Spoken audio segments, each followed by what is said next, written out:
ಇನ್ನು ರವಿಕುಮಾರ್ ವಿರುದ್ಧ ಕ್ರಮಕ್ಕೆ ಕಾಂಗ್ರೆಸ್ ದೂರು ಕೊಟ್ಟಿದೆ. ಟಿವಿ9ಗೆ ಪರಿಷತ್ ಸಭಾಪತಿ ಬಸವರಾಜ ಹೊರಟ್ಟಿ ಹೇಳಿಕೆ ಕೊಟ್ಟಿದ್ದಾರೆ. ಅಂದ್ರೆ ಕಾಂಗ್ರೆಸ್ ನೀಡಿದ ದೂರನ್ನ ಗಂಭೀರವಾಗಿ ಪರಿಗಣಿಸುತ್ತೇವೆ.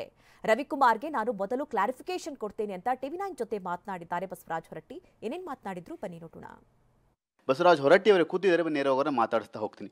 ಸರ್, ಈಗ ಮುಖ್ಯ ಕಾರ್ಯದರ್ಶಿಗಳ ಅವರ ವಿರುದ್ಧವಾಗಿ ಅಸಂವಿಧಾನಿಕ ಪದವನ್ನು ಬಳಕೆ ಮಾಡಲಾಗಿದೆ ಅಂತೇಳಿ ಪರಿಷತ್ ಸದಸ್ಯರಂತ ರವಿಕುಮಾರ್ ಅವರ ಬಗ್ಗೆ ದೂರು ಕೊಡಲಾಗಿದೆ ಸರ್. ಈಗ ನನಗೆ ಇಲ್ಲೇ ಇದನ್ನು ಅಪ್ಲಿಕೇಶನ್ ಕೊಟ್ಟಾರ ಅವರು ಕರ್ನಾಟಕ ಪ್ರದೇಶ ಕಾಂಗ್ರೆಸ್ ಸಮಿತಿ ಕೊಟ್ಟಾರ. ಕೊಟ್ಟ ನಂತರ ಈಗ ಅದನ್ನು ಓದಿದೆ. ಅವರು ಎಲ್ಲಿ ಮಾತಾಡಿದ್ರು ಏನು ಮಾತಾಡೋ ನಮ್ಗೆ ಗೊತ್ತಿಲ್ಲ. ಅವ್ರಿಗೆ ನಾನು ಮೊದಲು ಕ್ಲಾರಿಫಿಕೇಷನ್ ಕೇಳ್ತೀನಿ, ಇದನ್ನು ಈ ಥರ ಬಂದಿದೆ, ಇದ್ರ ಬಗ್ಗೆ ನಿಮ್ಮ ಒಪಿನಿಯನ್ ಅಂತೇಳಿ. ಅದು ಬಂದ ನಂತರ ಮುಂದೆ ನಮಗೇನು ಮಾಡೋಕ್ಕೆ ಬರ್ತೈತೋ ಏನು ಗೊತ್ತಿಲ್ಲ ನೇಮದಲ್ಲಿ.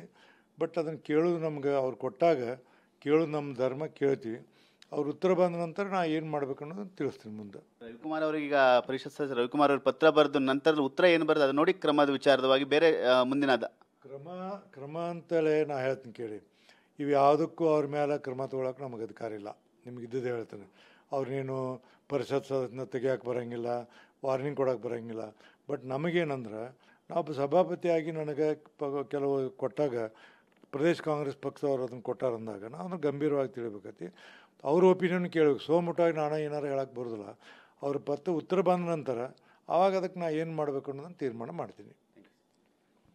ಇದಿಷ್ಟು ಪರಿಷತ್ನ ಸಭಾಪತಿಗಳಂತ ಬಸವರಾಜ ಹೊರಟ್ಟಿ ಅವರ ಮಾತು. ಈಗಾಗಲೇ ದೂರನ್ನು ಕೊಟ್ಟಿದ್ರೆ ಆ ದೂರನ್ನು ಕೂಡ ಪರಿಗಣಿಸಿದ್ವಿ. ನಂತರದಲ್ಲಿ ಸದಸ್ಯರಿಂದ ರವಿಕುಮಾರ್ ಅವರಿಗೆ ಒಂದು ಪತ್ರವನ್ನು ಬರೆದು ಅಲ್ಲಿಂದ ಏನು ಉತ್ತರ ಬರುತ್ತೆ ಅದನ್ನು ನೋಡಿದ ನಂತರದಲ್ಲಿ ಮುಂದಿನ ವಿಚಾರವನ್ನು ನಾವು ಮಾಡಬೇಕಾಗುತ್ತೆ ಅನ್ನೋ ಮಾತನ್ನು ಕೂಡ ಹೇಳ್ತಾ ಇರುವಂಥ. ಕ್ಯಾಮ್ರಾ ಸಯ್ಯದ್ ಜೊತೆ ಸುನಿಲ್, ಟಿವಿ9 ಬೆಂಗಳೂರು.